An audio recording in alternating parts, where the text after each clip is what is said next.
Welcome to Daily Steps from One Extraordinary Marriage, where we outline simple steps that you can take to have the ultimate marriage adventure. I'm Tony DeLorenzo, your co-host, along with my beautiful wife, Elisa. In today's show, we address the question, what do you do when you get to the point when you have nothing to talk about anymore?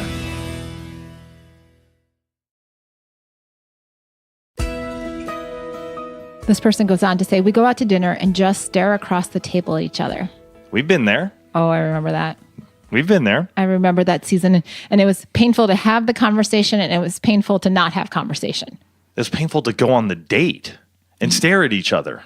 Yes, because everything feels awkward and stilted. And, it's actually hard to believe that when you're in that season that there was a point in time where the two of you could talk about anything and everything. Right. We mentioned in the other show where we were talking about, these marathon conversations that Tony and I used to have. And so you go from, 3-hour conversations to we can't say 2 words to each other. And you're like, how did we get there? And can we get out of this place? And we're here to tell you that you can. Yeah, for sure. We're living proof. Guys, I remember sitting in a hotel restaurant looking over Tony's right shoulder because things were so bad between the two of us and I just wanted to go home. But I couldn't even bring myself to say those words. We were in such a dark place.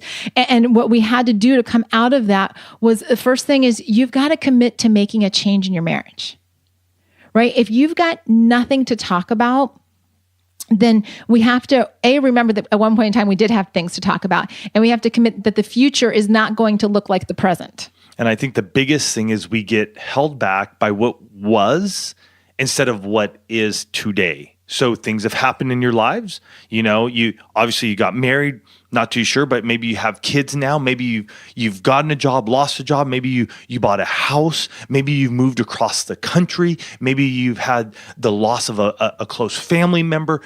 A number of things can happen in your lives in a short amount of time or over a period of time that can bring you to a place of, what do we talk about now?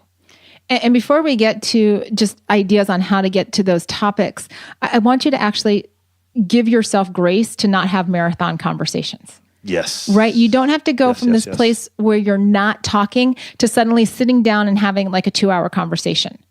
Because that'll scare the you-know-what out of you, and you won't ever even open your mouth. Right? You've got to think in terms of bite-sized chunks. And all my coaching clients know, because it sits on my desk when I'm coaching with folks.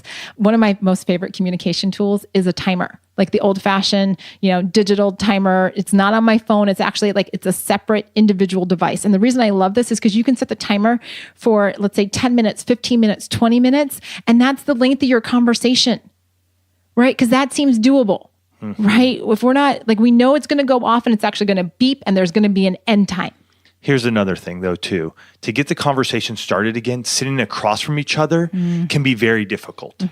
And it could be uncomfortable because I know for Elisa and I, that's not the best way for us to have conversation. I feel like she's staring deep into my soul and looking and waiting for me to have these epiphanies. And it was, for me, sometimes just frightening. It's like, I just can't handle this. So I got to perform. And actually even having some of that performance anxiety to actually talk and have something eloquent or maybe valuable to say.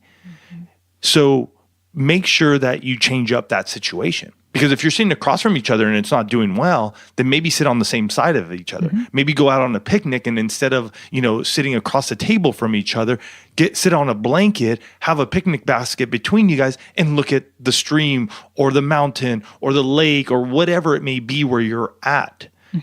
Maybe it means that you guys need to get out of the restaurant and go grab some ice cream cones or maybe a Starbucks or something to drink and just go for a walk and talk. Change those up. Make sure that you realize that the knee to knee, the eye to eye may not be the best place for you guys to have this conversation. Oh, I love that you suggested some of those places like ice cream or, going to the coffee shop, because you get the added bonus of people watching. And even as you're trying to start the conversation, sometimes it's just the people that are walking by you that give you, something to talk about. Right. And so it's doing these types of things because there are a lot of reasons why the two of you aren't talking. And, to move into this place where you can, it may be as simple as having questions to ask, having a tool that says, okay, we haven't talked for so long. I don't even know how to ask a question. I don't even know what I can ask or what I can't ask. And we get it. That was our marriage. Like we were in seasons, we've been in seasons where it's like, how do I even form a question? Which sounds really, really silly. But some of you are going, that's me. We've been there. That's why I'm bringing it up. It's just as crazy to us even now to say it. And so we actually put together a resource that's all questions. And it's called Connect Like You Did When You First Met, 101 Proven Questions for Couples. But I just want to give you a little, understanding on how to use this. When the two of you are getting into this place where you haven't been talking, and it doesn't matter whether you use Connect Like You Did or you use, questions that you've come up with on your own, again, set that timer. Mm-hmm. Right? Like we're not going to go through, like I said, 101 questions in this book. Do not go through all 101 questions in one sitting. You won't ever have another conversation. Pick one, set the timer, talk. If you have a question and maybe you have 2 minutes to answer it, and then your spouse has 2 minutes to answer it, and that's it. Move on to a next question, 2 minutes, 2 minutes. You have to get into practice. Here's the thing. So many of us will be in this spot. And the key is you got to break free. You got to break through. And the only way you're going to do that is you got to begin to ask those questions again. And some of them may be silly. Some may be serious. Some may be sexually. Some may be on finances. We need to start hitting these areas again.